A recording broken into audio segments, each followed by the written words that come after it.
Alright guys, I have had a couple of people ask me, who should I get to 125, who should I invest in, who is the most important to work on in the game Black Clover Mobile, and honestly, it depends on where you're at. Are you a free-to-play player? Are you a light spender? Are you a heavy spender? Are you going for max dupes on most characters like myself? You know, there's a lot to take into account when it comes to getting characters to 125 because there's so many things that getting characters to 125 can do. So like for example, Black Asta here, he gives HP, defense, and damage resist. Like those are all really good for this particular character, specifically the defense. I really like that because that's an extra 1000 defense. The more defense this character has, the more damage he can do when he gets anti-magic, right? So like it is kind of like really good. Now honestly though, Asta is not in my top 5 picks for characters that you want to transcend to level 125 personally. So today, I'm going to go over who I believe or who I think are going to be your guys' top 5 picks to transcend to 125 for longevity in the game, okay? Characters that are going to last for a while, characters that are going to be useful for a while, and who are going to help carry you through multiple forms of content in the game, whether that be PvP or PvE. So one of my very first picks, and I think it's going to be a lot of people's first picks if they are you know, they've been paying attention to the game, they've been paying attention to the JP side of the game and seeing what's going on over there, is the, if I can find her down here, the green Mimosa.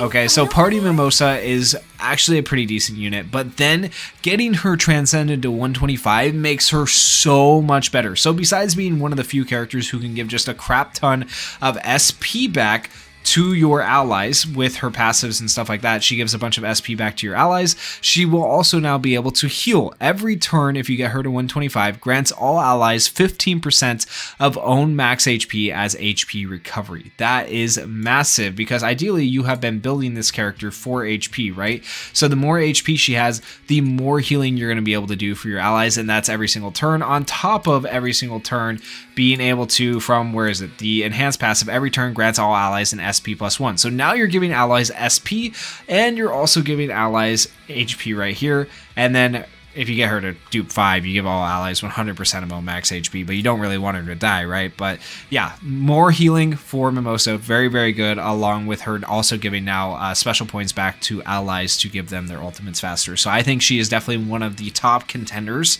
because that passive is so strong and it's so good and it makes her so much better than she used to be. Another option that I really like is the, where is he? He's gotten lower on my list. I guess I've upgraded a lot of characters past him, is Julius here.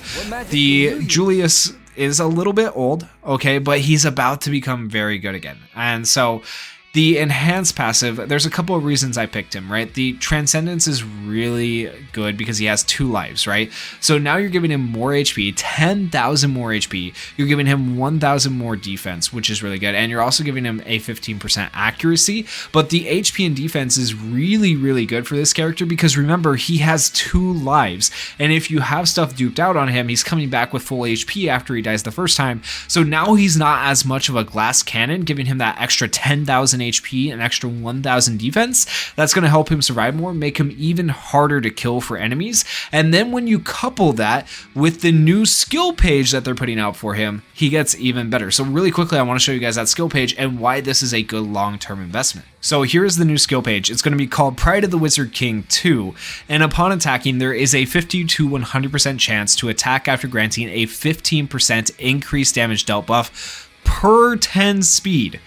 The effect does not activate with cooperation skills used on partners, but that is insanely good. That's basically stacking damage dealt per 10 speed.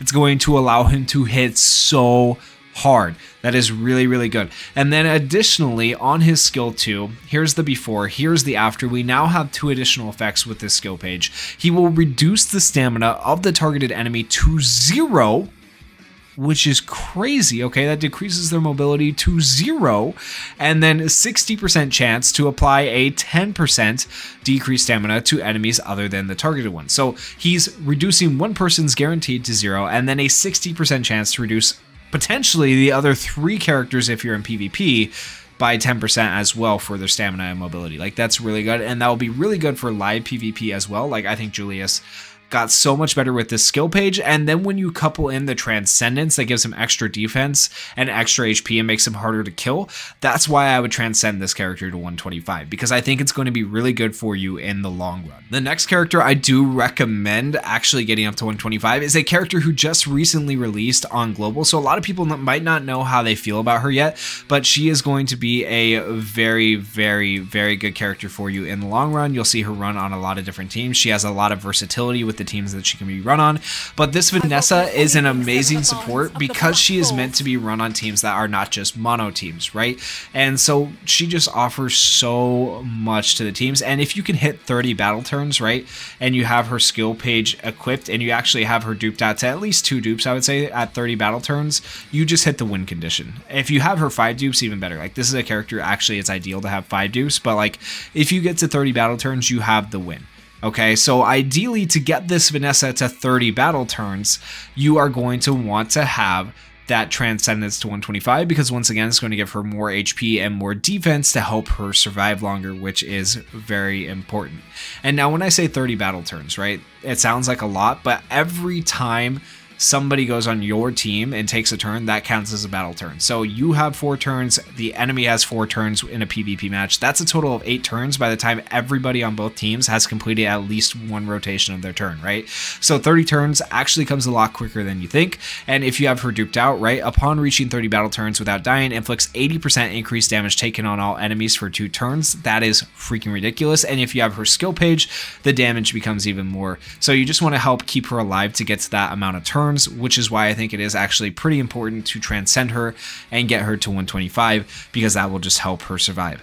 And the fourth character that I would say is important, or within my top 5 to work on and to actually try to transcend, is a character that has been run for a while now on pretty much every team you can ever think of, and that is this Charlotte right here. She's just so versatile. The damage reduction that she gives, the SP that she gives, the ability to negate status elements, like, she's just insanely good. She has been good since she came out, and I'm recommending her for a similar reason to Vanessa, in that you want to keep her alive.